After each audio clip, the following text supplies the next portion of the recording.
Dumating na yung pinaka-hinihintay ko. Isang buwan na, no? So, alam naman nating lahat mga kaibigan na last month is nag-release si McDonald's ng Minecraft Movie Happy Meal, no? So, yun, di ba? Natutuwa tayong lahat, syempre. Minecraft yan eh. Syempre, maraming bibili yan. Kaso, merong isang problema. 8 na laruan lang yung lumabas sa Pilipinas. So, syempre, nakakainis, no? Nakakainis na hindi tayo nakakakuha nung 4 na yun. Until, last month, nakakita ako sa Shopee na nagbebenta ng Pink Block na Chinese release daw, no? So, yun, no, bago tayo magpatuloy, so magka-clarify lang ako ng ilang bagay. So, hindi kinlaim ni seller na original copy yung toys nila. So, ang tawag sa mga gantong products ay OEM. So, pwede silang mag-manufacture ng gantong products under another company's name. So, pwedeng gumawa sila ng ganto nang hindi nadadawit yung ano ng McDonald's. So, it's technically not illegal. So, ganun. Pero yun, no? Siyempre, nagtataka ako. Siyempre, napapaisip ako. Tapos, ang presyo niya is nasa 131 pesos lang. So, siyempre, napaisip ako. Baka ako fake, baka ako ganito, ganyan. Ano bang meron dito? Bakit mura lang? So, nagpunta ako sa group ng mga kapwa ko collectors ng McDonald's toys, no? And tingnan ko kung anong meron sa mga gantong toys. So, doon, sinasabi nila na fake daw yung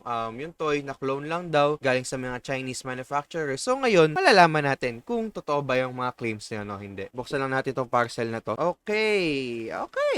So, kung bubuksan natin, it looks normal. May McDonald's logo dito.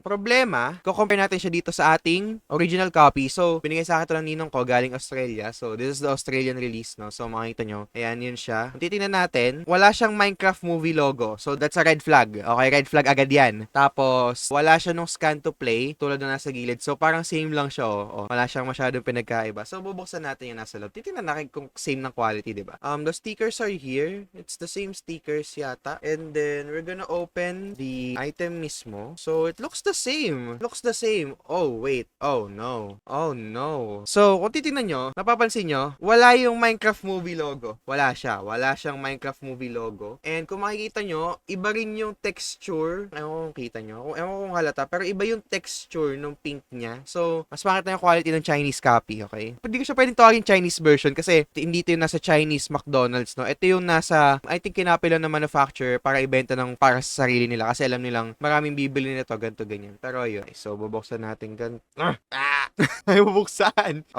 Okay. So, in comparison, so makikita natin, ito yung Chinese, ito yung Australian release. So, mukha naman silang magkamukha, di ba? Mukha naman silang magkamukha. Although, pansin ko na medyo purplish na tong color ng Chinese copy. Medyo mukha na siyang purple. Ang weird lang tignan. Pero, medyo similar naman siya, di ba? Hindi naman siya nagkakaiba. And kung bibigay mo sa akin to, nasasabi mo original to, maniniwala ako eh. It's not bad. Pag binuksan natin siya, okay, so madali siyang buksan, itong Australian release. Pero itong Chinese copy, medyo poor quality talaga. Anong in-expect natin? It's just a copy. Either way, they feel the same. They look the same. Halos wala siyang pinagkaiba. May ibang mga details na halata mong, ay, fake to, ganito, ganyan. Pero, if hindi ka naman masyadong observant or, gusto mo lang naman magbigay sa anak mo, sa mga inaanak mo, sa mga bata, it's not weird. I mean, it's weird, pero it's not that bad. Okay lang siya, kaso, ayun nga, hindi natin siya mapasok na maayos. Kasi nga, hindi siya proportional. Oh, that hurts. That hurts. Parang... Okay, so comparison tayo sa sticker. So, ito yung original. Wala siyang pinagkaiba. So, ayan. So, yung makikita natin, ito yung sa Chinese copy. So, kung makikita natin, si Steve.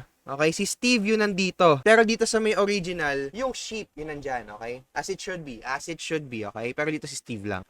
For me, this is like a 7 out of 10. Hindi ako masyado natuwa dahil sa quality ng item. Pero at the same time, kung gusto mo lang, sabi ko nga, kung gusto mo lang naman magkaroon ng ganito, diba? Kung gusto mo lang naman for the sake of makomplete yung collection mo, it's not bad. Okay lang siya. Okay lang.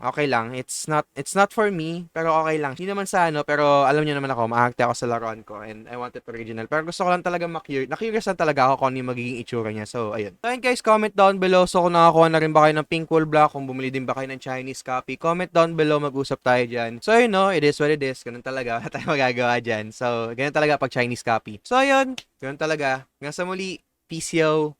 Peace out.